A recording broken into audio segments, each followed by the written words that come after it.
No imaginário popular, as geishas são frequentemente envoltas em mistério, elegância e muitos equívocos. Mas, afinal, quem eram essas mulheres que se tornaram um dos símbolos culturais mais fortes do Japão? Como viviam, o que faziam e por que, aos poucos, desapareceram dos bairros tradicionais?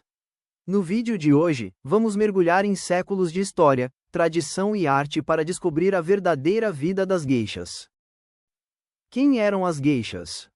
As geishas, ou geiko, como são chamadas em Kyoto, eram mulheres treinadas para entreter por meio da arte, música, dança, poesia, conversação refinada e etiqueta. Longe dos estereótipos ocidentais, a verdadeira função da geisha era ser artista, uma especialista em preservar tradições culturais do Japão. O termo geisha significa literalmente pessoa da arte. E isso resume tudo. Elas eram intérpretes, dançarinas, musicistas, contadoras de histórias e guardiãs de um comportamento social extremamente sofisticado. A origem. A origem das geishas remonta ao período Edo, entre os séculos 17 e 19. Esse era um Japão fechado ao exterior, rigidamente organizado e profundamente ritualizado.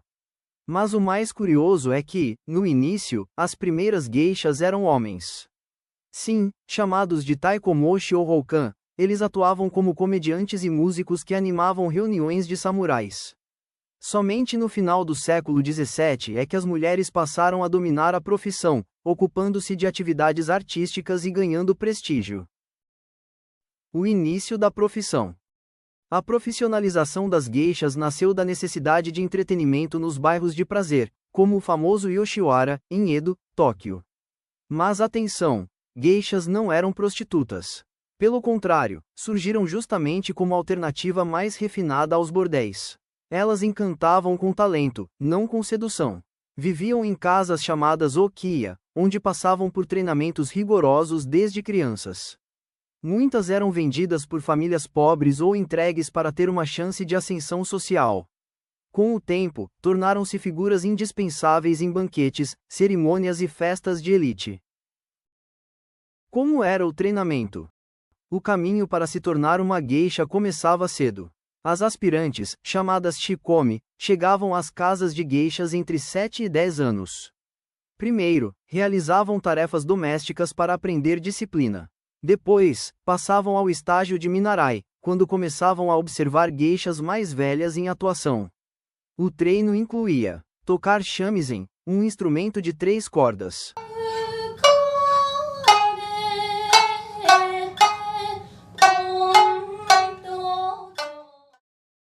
Aprender danças tradicionais como o buio. Aperfeiçoar postura, gestos e etiqueta. Estudar canto, poesia e caligrafia. Praticar conversação refinada e capacidade de entreter grupos. Quando atingiam um nível artístico adequado, tornavam-se maiko aprendizes conhecidas pelos kimonos coloridos e penteados elaborados. A fase como maiko podia durar anos até, enfim, a consagração como geisha adulta. Como era o cotidiano de uma geisha?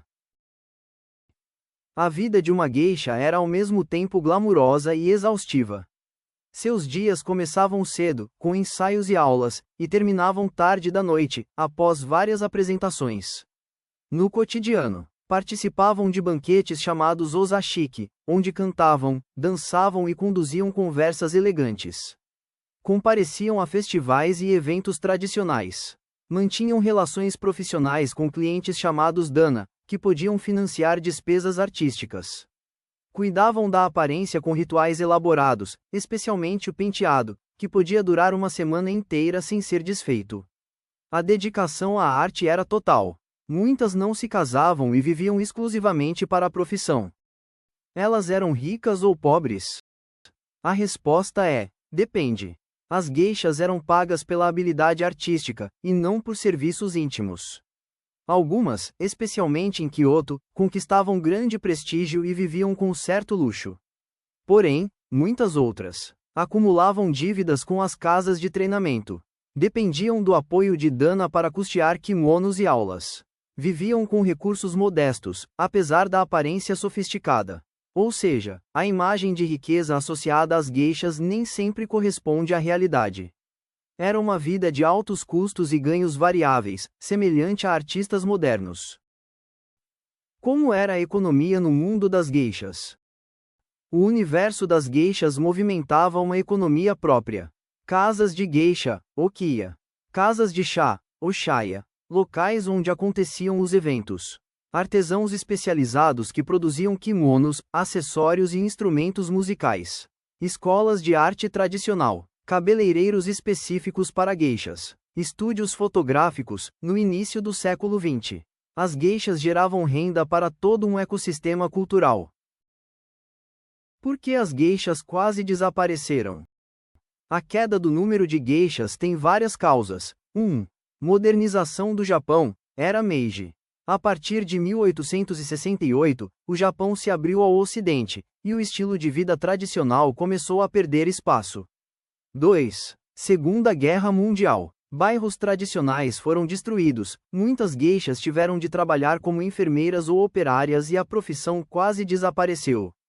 3. Mudanças sociais. As mulheres conquistaram novas carreiras e não precisavam mais se submeter à disciplina rígida das casas de geishas. 4. Custos altíssimos. Manter treinamento, roupas e moradia se tornou muito caro.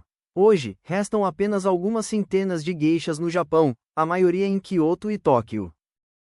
Elas se casavam?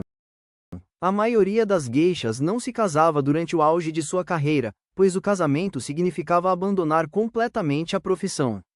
Algumas, no entanto, deixavam de ser geishas para formar família mais tarde ou após conquistar estabilidade financeira. Mitos e equívocos sobre as geishas. Mito 1. Geishas eram prostitutas.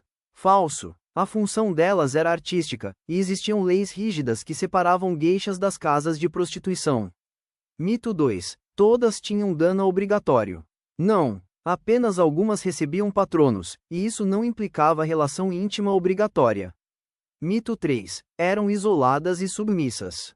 Na verdade, as geishas eram das poucas mulheres que tinham independência financeira e podiam gerir sua carreira no Japão antigo. A vida social. Apesar da disciplina, as geishas tinham comunidades muito unidas. As casas de geishas funcionavam como famílias alternativas. A mãe da casa, ou oka-san, cuidava das finanças, dos contratos e do treinamento das meninas. A relação entre Maiko e sua irmã mais velha, Oni-san, era vital. Essa geisha experiente ensinava etiqueta, postura e comportamento durante eventos. Como é ser geisha hoje? Atualmente, a profissão ainda existe, mas muito menor. Em Kyoto, especialmente no distrito de Gion, ainda é possível ver maikos e geishas circulando entre casas de chá. Hoje, a profissão foi ressignificada. Meninas escolhem voluntariamente, estudam em escolas modernas, têm mais autonomia financeira, participam de eventos culturais abertos ao público. São valorizadas como patrimônio cultural. 5 curiosidades sobre as geishas. 1. Geishas eram excelentes jogadoras de jogos tradicionais. Elas aprendiam jogos como Kompira Funifune e Taiko Mochizuki para entreter convidados. 2. A maquiagem branca tinha função prática. Antes da eletricidade, banquetes eram iluminados por velas. A maquiagem clara fazia o rosto aparecer no escuro. 3. A maiko não pode piscar durante a dança. Tradicionalmente, a dança maiko exige olhos sempre abertos, transmitindo pureza e concentração. 4. Os penteados eram tão complexos que dormiam com travesseiros de madeira. Chamados takamakura, esses suportes salvavam o penteado por dias. 5. O kimono de uma maiko podia pesar até 30 quilos. E o treinamento envolvia aprender a se mover com graça mesmo sob tanto peso. A vida das geishas foi, e ainda é um universo à parte. Um mundo de arte, disciplina, beleza e tradição. Elas se tornaram símbolos do Japão não pela sedução, mas pela maestria artística. E embora quase tenham desaparecido, continuam preservando uma herança cultural única. Se você gostou deste mergulho na história das geishas, deixe um like, inscreva-se no canal e conte nos comentários qual outro tema da história japonesa você gostaria de ver por aqui. Até a próxima!